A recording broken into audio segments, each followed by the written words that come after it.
नमस्कार। विभा गुप्ता, प्रवक्ता हिंदी विषय। शीर्षक साखी। कक्षा 11 कवि कबीरदास। शीर्षक साखी। आज हम पढ़ने वाले हैं। हमने इससे पहली वीडियो में शुरू की 10 साखी पढ़ी थी। अब साखी नंबर 11 से हम आज पढ़ने वाले हैं।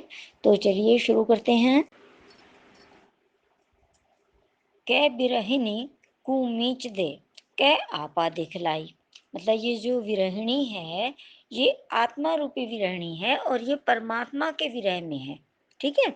तो आत्मा रूपी विरहिणी परमात्मा के विरह में व्याकुलता का अनुभव कर रही है। तो आत्मा की विरह दशा का मार्मिक चित्रण यहाँ पर किया गया है। कवि कहते हैं, हे परमात्मा रूपी प्रियतम, या तो इस आत्मा रूपी विरहिणी जो ईश्वर के विरह में है ना, आत्मा परमात्मा के विरह में, ठीक है, उसको मृत्यु प्रदान कर दो या फिर अपना दर्शन करा दो, अपना स्वरूप दिखा दो। कहा ना कि कै बिरहिनी बिरहनी को मीच दे, कै आपा दिखलाई। 8 पहर का दाझना मुंह पे सया ना जाई। आत्मा रूपी विरहिणी कह रही है कि इस प्रकार 8 प्रहर विरह की अग्नि में जलते रहना मुझसे सहन नहीं होता।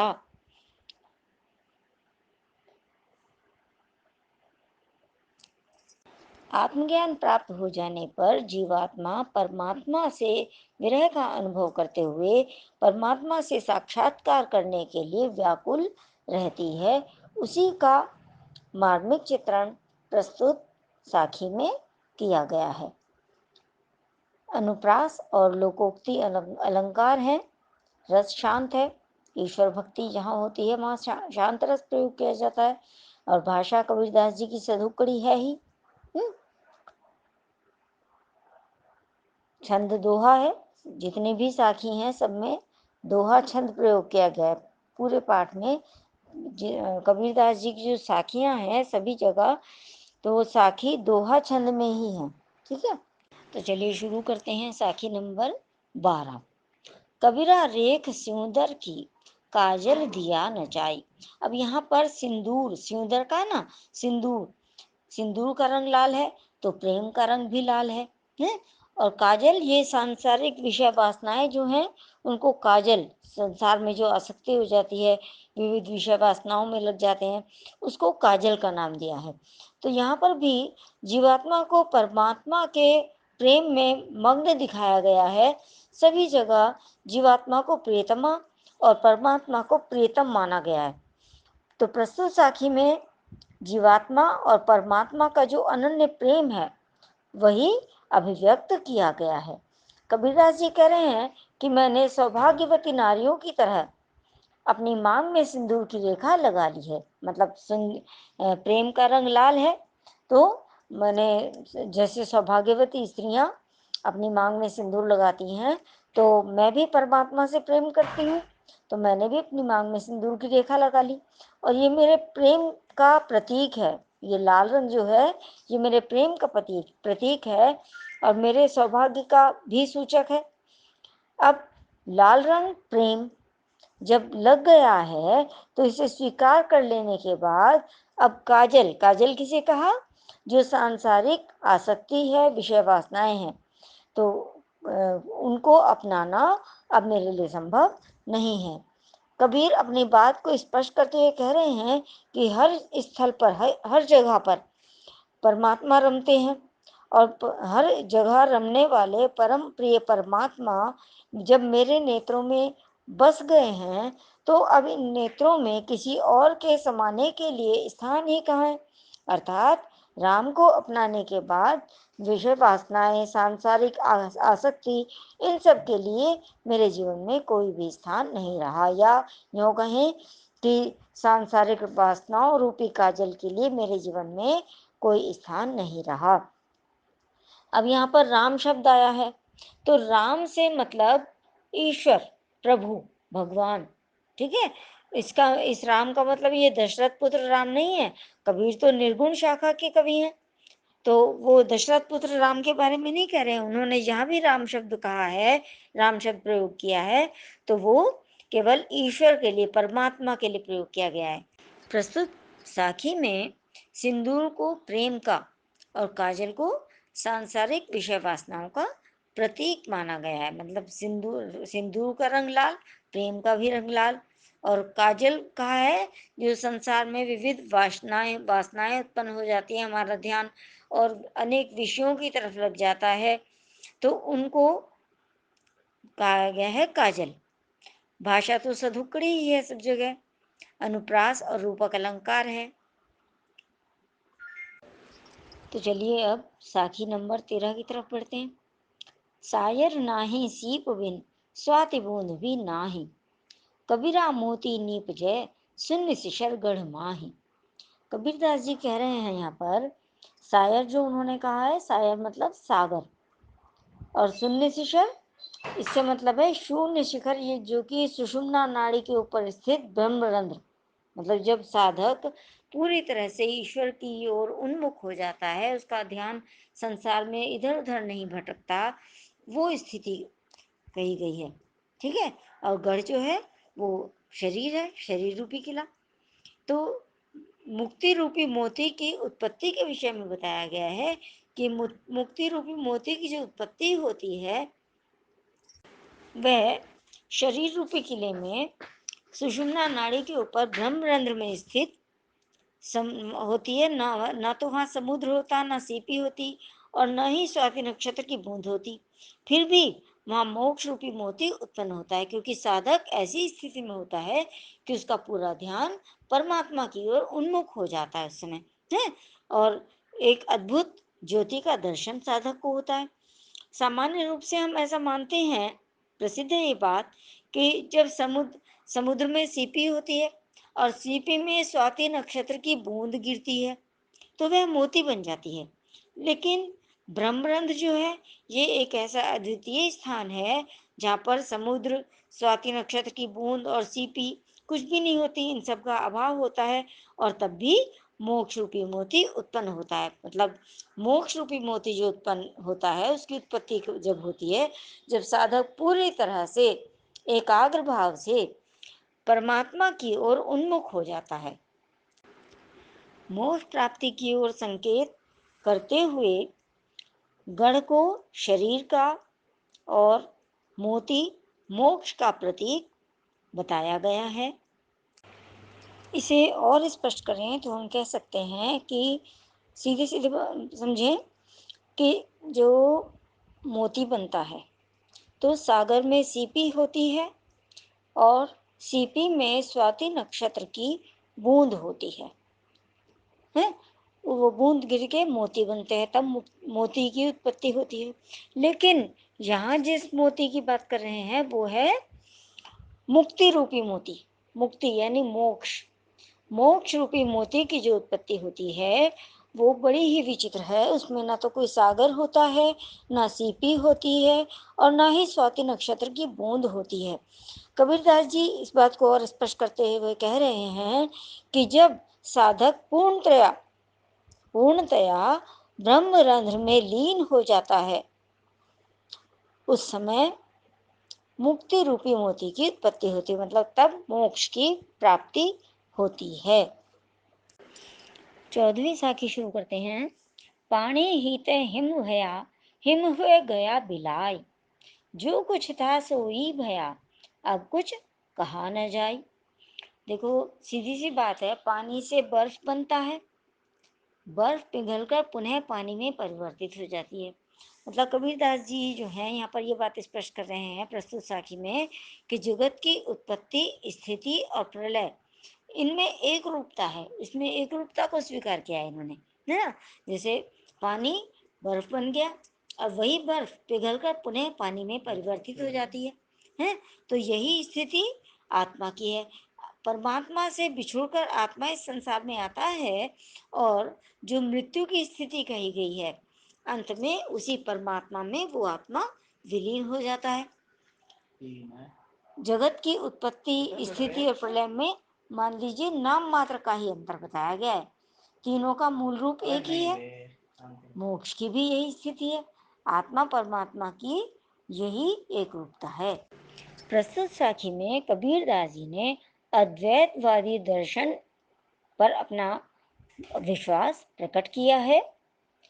उनके अनुसार परमात्मा और आत्मा, इनमें कोई भिन्नता नहीं है, अद्वैत है। पानी को परमात्मा का और हिम जो बर्फ बन गया उसे आत्मा का प्रतीक माना गया है। तो हमने भाव में अभी पढ़ा भी है ना कि पानी था, परमात्मा था, परमात्मा से आत्मा इस संसार में आता है ना। तो यानी पानी जम के बर्फ बना था और पिघल के पुनः फिर वो पानी में परिवर्तित हो गया। तो यानी जिसे मृत्यु की स्थिति कह रहे हैं वो पुनः परमात्मा में विलीन हो रहा है। 15वीं साखी शुरू करते हैं। पंखी उड़ानी गगन को पिंड रहया परदेश। पंखी जीवात्मा रूपी पक्षी, और पिंड शरीर रूपी पिंजरा। परदेश मतलब यहाँ इस संसार में है, और गगन यानी परमात्मा के पास। ठीक। कबीरदास जी कह रहे हैं प्रस्तुत साखी में साधना की स्थिति को स्पष्ट करते हुए, साधना की स्थिति जो है और जो मोक्ष प्राप्ति है उसके उस पर प्रकाश डालते हुए कबीरदास जी कह रहे हैं कि जीवात्मा रूपी पक्षी आकाश में चला गया और उसका शरीर रूपी पिंजरा इस संसार में ही पड़ा रह गया, जिसे हम मृत्यु की स्थिति कहते हैं ना। तो जीवात्मा रूपी पक्षी उड़ जाता है और शरीर रूपी पिंजरा यहीं पर रह जाता है, और वहां जाकर उसने बिना चोंच के ही जल पिया। कैसे? बिना इंद्रियों के जल पिया, और इस स्थान को यानी इस संसार को पूरी तरह भूल ही जाता है। सहस्त्रार में जब पहुंच जाता है जीवात्मा रूपी पक्षी, तो वहां चोंच थोड़ी ना होती है उसकी कोई, उससे वो पानी पी लेता है। कोई इंद्रियां उसके साथ नहीं होती, क्योंकि उसका शरीर रूपी पिंजरा तो इस संसार में ही रह जाता है। तो उनके बिना ही वहां अमृत सरोवर का जल पीता है वो, और इस जल का पान करके उसे अलौकिक आनंद प्राप्त होता है, और उस अलौकिक आनंद को प्राप्त करके वो इस संसार को पूरी तरह से भूल जाता है। जब वो ब्रह्मानंद में मग्न हो जाता है, अलौकिक आनंद की प्राप्ति उसे हो जाती है, तो सांसारिक मोह और माया के बंधन में आत्मा नहीं बंधता। फिर जब वहाँ पे उसे ब्रह्म ज्ञान हो जाता है, ब्रह्मानंद में वो लीन हो जाता है, ब्रह्म यानी परमात्मा के आनंद में लीन हो जाता है जीवात्मा, तो फिर उसके बाद वो माया के बंधन जो है, जो सांसारिक मोह है, माया है, ऐसे बंधनों में आत्मा नहीं बंधता। हठ योग का प्रभाव हठ योगी साधना में पंखी, गगन, पानी इन शब्दों के द्वारा प्रयोग दिखाया गया है। अब पंखी मैंने पहले भी बताया, अभी पंखी जो कहा गया है वो जीवात्मा का प्रतीक है। और गगन सहस्त्रार का मतलब जीव जीव जहाँ पहुंच जाता है, और पानी ये अलौकिक आनंद। अभी कहा ना कि वहां जाके बिना चोंच के पानी पीता है, ब्रह्मानंद का पान करता है, ब्रह्म का जो आनंद उसे मिलता है। और चंच शरीर के भोग भाव इंद्रियों का प्रतीक है। अब देखिए, बिना चोंच के पानी पी लेना है ना, तो विभावना अलंकार हो गया। रस शांत है, यहाँ पर भी जहाँ प्रभु भक्ति होती है रस शांत है, और छंद तो सभी साखियों में दोहा ही है। 16वीं साखी शुरू करते हैं। पिंजर प्रेम प्रकाशिया अंतरि भया उजास। मुखी कस्तूरी मह वहीं बाणी फूटी बास। जब परमात्मा से साक्षात्कार हो जाता है, परमात्मा से साक्षात्कार होने पर जीवात्मा परम पवित्र, निर्मल और विलक्षण प्रकार की हो जाती है। कबीर कहते हैं कि उस समय जीवात्मा की ये स्थिति होती है कि उसके मुख से निकलने वाला प्रत्येक शब्द प्रेम के रस से सराबोर रहता है, सिंचित रहता है। प्रेम की ही उससे सुगंध, यानी प्रेम की ही महक उसके शब्दों से आती है, और आत्मा को आनंदित करने वाला हो जाता है वो। कबीरदास जी अपनी बात को स्पष्ट करते हुए कह रहे हैं कि ईश्वर का जब साक्षात्कार हो जाता है तो हृदय में प्रेम का प्रकाश उत्पन्न हो जाता है। कहा ना, प्रिंजर प्रेम प्रकाशिया अंतरि भया उजास। अंतरि यानी हृदय में, और पिंजर शरीर रूपी पिंजरे में। जब परमात्मा के प्रति प्रेम का प्रकाश फैल जाता है, उत्पन्न हो जाता है, तो हृदय में उजाला हो जाता है। और तब जीवात्मा की क्या स्थिति होती है? मुखी कस्तूरी महमही, वाणी फूटी बास। उसके मुख रूप उसके मुख से जो है कस्तूरी की सी सुगंध फैलने लगती है। राम नाम, कौन सी कस्तूरी? राम नाम की कस्तूरी। उसके मुख से राम नाम रूपी कस्तूरी महकने लगती है, यानी वो हर समय राम नाम का उच्चारण करने लगता है, राम राम ही उसके मुंह से हर समय निकलता है। और वाणी से भी वही महक प्रसरित होती है, वही सुगंध आने लगती है, प्रभु प्रेम की ही सुगंध फूटती है। 17वीं साखी में आत्मा और परमात्मा के अनन्य प्रेम को प्रदर्शित करते हुए कबीरदास जी कहते हैं, हे परमात्मा, नैना अंतरी आवतू जू हो नैन झपेऊ। मतलब, हे परमात्मा, तुम मेरे नेत्रों में समा जाओ, शीघ्रता से मेरे नेत्रों में समा जाओ, जिससे कि जब मैं अपने नेत्र बंद करूं तो तुम शीघ्रता से उनके अंदर आकर बैठ जाओ। हे परमात्मा, जैसे ही मैं अपने नेत्र बंद करूं तो तुम मेरे नेत्रों के अंदर शीघ्रता से आ जाओ, और जिससे कि ना हो देखो और हूँ, ना तुझे देखन दूं। ना तो मैं ही किसी और को देख पाऊंगा, और ना ही तुझे किसी और को देखने दूंगा, तुझे भी किसी अन्य को देखने नहीं दूंगा।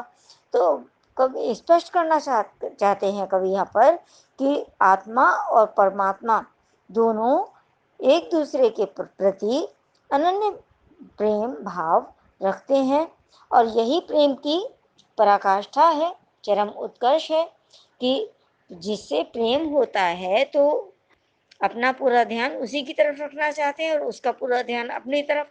तो यहाँ जीवात्मा और परमात्मा के प्रेम का वर्णन आया है। तो आत्मा परमात्मा से कहा है आत्मा ने कि तुम मेरे नेत्रों में समा जाओ, और जब तुम मेरे नेत्रों में समा जाओगे तो मैं नेत्र बंद कर लूंगी। शीघ्रता से मैं नेत्र बंद करूंगी, तो जब नेत्र बंद हो जाएंगे तो ना तो मैं किसी को देख पाऊंगी और ना ही तुम्हें किसी को देखने दूंगी। आज के लिए इतना ही। शेष साखी हम अगली वीडियो में पढ़ेंगे। धन्यवाद।